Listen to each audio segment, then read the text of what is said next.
এদিকে সকালে রাজধানীর মানিক মিয়া এভিনিউতে মে দিবসের র্যালির উদ্বোধন করেন শ্রম ও কর্মসংস্থান মন্ত্রণালয়ের উপদেষ্টা অবসরপ্রাপ্ত brigadier general M Sakhawat Hossain.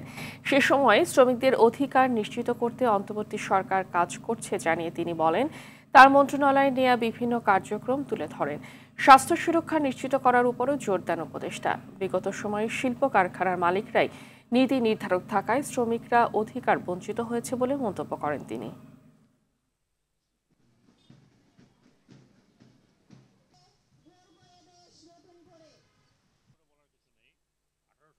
আমরা চেষ্টা করছি যে শ্রমিকদের অন্তত ন্যূনতম যা চাহিদা সেটা যাতে সময় মতো পূরণ হয়। আমরা চেষ্টা করছি শ্রমিকদের স্বাস্থ্য সুরক্ষা যেন হয়। আমরা চেষ্টা করছি যে ভবিষ্যতে যদি সম্ভব হয় তাহলে শ্রমিকদের আরও কিছু প্রণোদনা দেওয়া।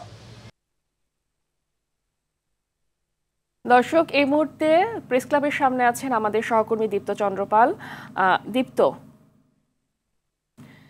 দীপ্ত, আপনার ওখানে মে দিবসের কর্মসূচি ঘিরে কি কি আয়োজন করা হয়েছে আমাদেরকে জানান।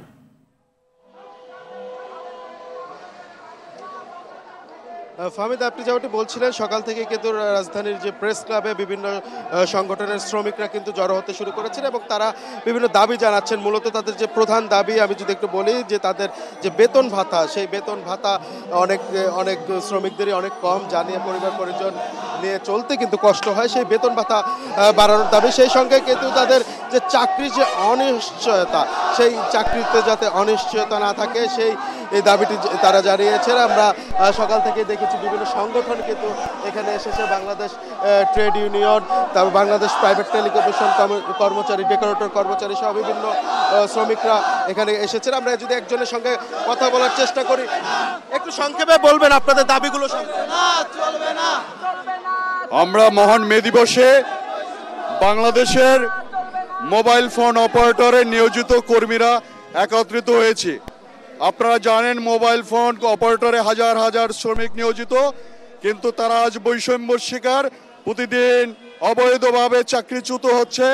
তারা স্যালারি থেকে ওভারটাইম শুরু করে সব জিনিসে একটা বৈষম্যের শিকার কর্মীরা।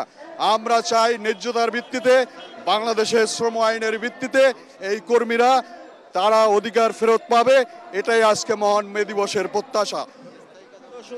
শুনছিলেন ফাহমিদা, এখানে কিন্তু তারা কিন্তু তাদের যে বৈষম্য হচ্ছে সেটির বিরুদ্ধে দাবি জানিয়েছেন এবং আমরা যে শ্রমিক ইউনিয়নের সঙ্গে কথা বলেছি তারা যেটি বলছে, তাদের যে সর্বনিম্ন মজুরি সেটি 30,000 করতে এবং যে শ্রম আইন রয়েছে সেই শ্রম আইন অনুযায়ী যে চাকরির যে নিয়ম এবং হুট করে বাদ দিয়ে দেওয়া, সেই জায়গা থেকে কিন্তু সরে আসার দাবি জানিয়েছেন। তো ফাহমিদা, এই ছিল মে দিবস উপলক্ষে রাজধানী প্রেস ক্লাব থেকে আমার কাছে সর্বশেষ। ফাহমিদা, ধন্যবাদ আপনাকে।